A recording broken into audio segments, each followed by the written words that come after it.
Good morning and welcome to another edition of Hippie Christmas with MrTieDye. So today I'm opening up the tapestry from Wednesday's live show. This is the one where I kind of pleated all the way around, did an incline dye. So let's see what we got here. Oh, and this is the bottom side.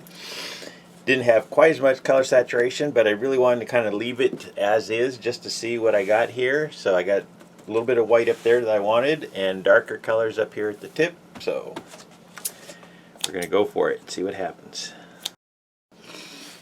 Alright.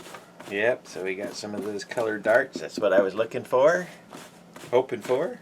So let's open this thing up. Alright, here we go.